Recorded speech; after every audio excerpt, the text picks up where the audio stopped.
Stalin uncle, what uncle? It's very wrong uncle. Uncle. உங்களுக்கு மனசாட்சின்னு ஒன்று இருந்துச்சுன்னா நாங்க கேட்கிற கேள்விகளுக்கு மட்டும் கொஞ்சம் பதில் சொல்லுங்க அங்கிள். நீங்க நடத்துற இந்த ஆட்சியில நேர்மை இருக்கா, நியாயம் இருக்கா, ஊழல் இல்லாம இருக்கா, சட்டம் ஒழுங்கு சரியா இருக்கா, பெண்களுக்கு பாதுகாப்பு இருக்கா, பொதுமக்களுக்கு பாதுகாப்பு இருக்கா, இயற்கை வளங்களுக்கு பாதுகாப்பு இருக்கா? சொல்லுங்க மை டியர் அங்கிள், சொல்லுங்க. Hello guys, welcome back to my YouTube channel. Vijay എന്ന് പറയുന്ന ആ ഒരു തമിഴ് നടനെ ഇഷ്ടപ്പെടാത്ത ഒരു മലയാളി പോലും ഉണ്ടാവില്ല, സത്യല്ലേ? അപ്പം വിജയ് ഇപ്പം അഭിനയമൊക്കെ നിർത്തി ഇനിയൊരു പൊളിറ്റീഷ്യൻ ആവാൻ പോകുക എന്നുള്ള ന്യൂസൊക്കെ എല്ലാവരും അറിഞ്ഞിട്ടുണ്ടാവും. ആർക്കൊക്കെ വിജയ് പൊളിറ്റിക്കലി മുന്നോട്ട് വന്നിട്ടുണ്ടെങ്കിൽ നല്ലതാണ് എന്ന് തോന്നുന്നുണ്ട്. വിജയ് മുന്നോട്ട് വന്നിട്ടുണ്ടെങ്കിൽ, പൊളിറ്റിക്സിൽ മുന്നോട്ട് വന്നിട്ടുണ്ടെങ്കിൽ വിജയിക്കും എന്ന് എത്ര പേർക്ക് തോന്നുന്നുണ്ട്?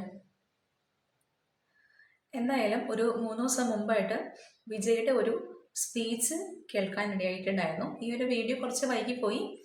അപ്പം എൻ്റെ ചാനൽ ആദ്യമായിട്ട് കാണുന്ന ആൾക്കാരാണെങ്കിൽ വീഡിയോസൊക്കെ കണ്ടു നോക്കിയിട്ട് ഇഷ്ടപ്പെടുകയാണെങ്കിൽ എൻ്റെ ചാനലൊന്ന് സബ്സ്ക്രൈബ് ചെയ്യാനും സപ്പോർട്ട് ചെയ്യാനും മറക്കരുത്. അപ്പം നമുക്ക് വീഡിയോയിലേക്ക് കിടക്കാം. ഓക്കെ, വിജയ് രാഷ്ട്രീയത്തിലേക്ക് ഇറങ്ങുന്നു എന്ന് പറഞ്ഞിട്ട് പുതിയൊരറിവല്ല. വർഷങ്ങൾക്ക് മുമ്പേ വിജയ് ഇതിനെക്കുറിച്ച് പറഞ്ഞിട്ടുണ്ടായിരുന്നു.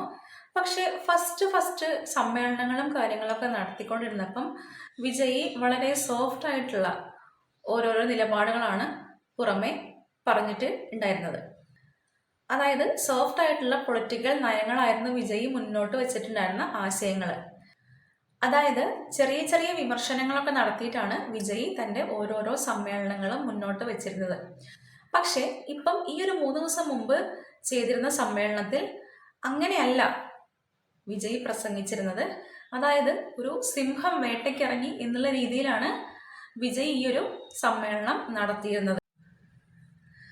അതായത് നമ്മുടെ പ്രധാനമന്ത്രിയായിട്ടുള്ള നരേന്ദ്രമോദിയെയും തമിഴ്നാട്ടിലെ സ്റ്റാലിനെയും ഒക്കെ ഒരുമിച്ച് വട്ടം കൂടി ആക്രമിക്കുന്ന പോലെയാണ് വിജയ് ഇവിടെ സംസാരിച്ചിട്ടുണ്ടായിരുന്നത്. അവർക്കെതിരെ വളരെ രൂക്ഷമായ വിമർശനങ്ങളാണ് വിജയ് ഈ ഒരു പ്രസംഗത്തിൽ നടത്തിയിരുന്നത്.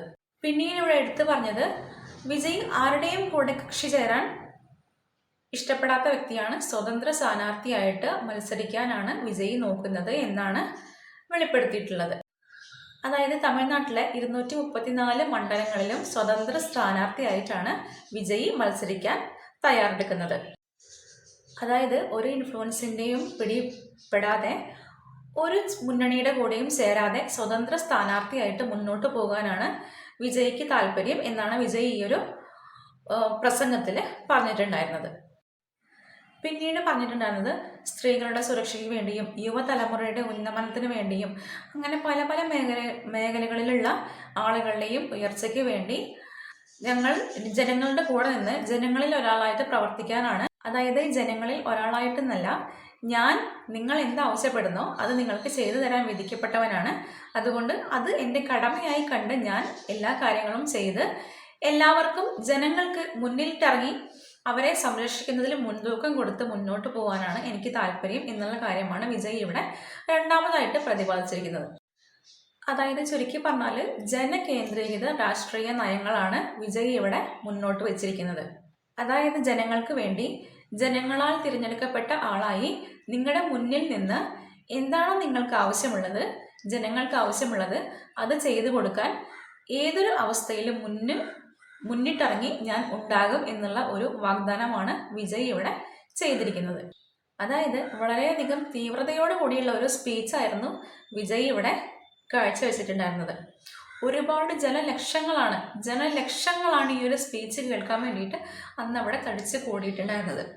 പിന്നെ മെയിനായിട്ട് പറഞ്ഞിട്ടുണ്ടായിരുന്നത് 2 പൊതു ശത്രുക്കളെ കുറിച്ചാണ്.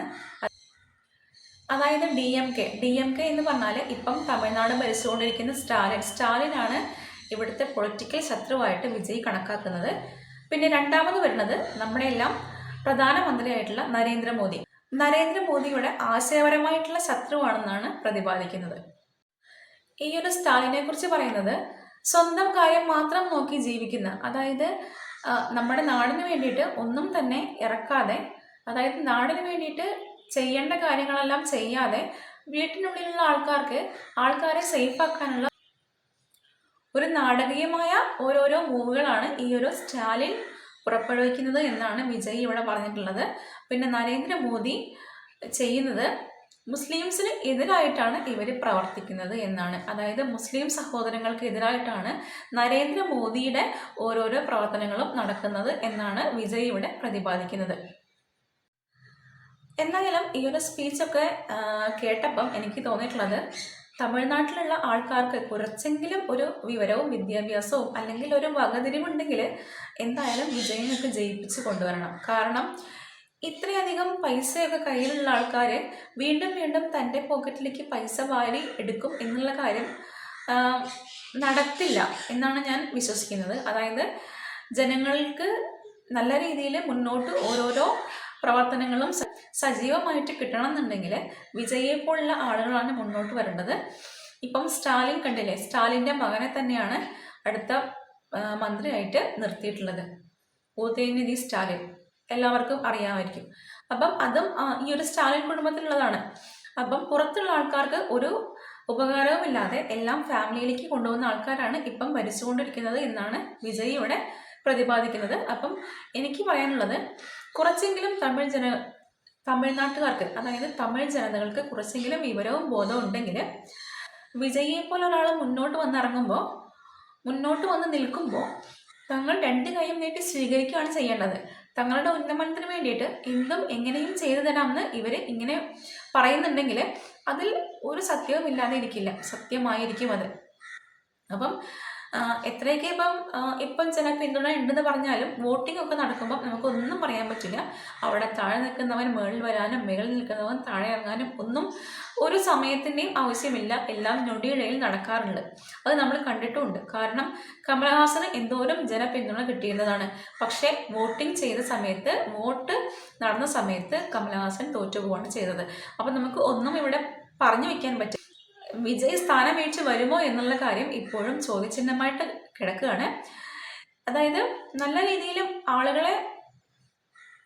ആളുകൾ ഈ ഒരു വ്യക്തിയെ നല്ല രീതിയിൽ മനസ്സിലാക്കിയിട്ടുണ്ടെങ്കിൽ ഈ ഒരു വ്യക്തിയുടെ കൂടെ നിന്ന് തമിഴ്നാടിൻ്റെ ഉന്നമനത്തിന് വേണ്ടി പ്രവർത്തിക്കാനായിട്ട് തമിഴ് ജനതകൾക്ക് പറ്റട്ടെ എന്നും പറഞ്ഞുകൊണ്ട്, വിജയുടെ കൂടെ നിൽക്കാൻ തമിഴ് ജനതകൾക്കും പറ്റട്ടെ എന്ന് പറഞ്ഞുകൊണ്ട് ഞാൻ എൻ്റെ ഈ ഒരു വീഡിയോ അവസാനിപ്പിക്കുകയാണ്.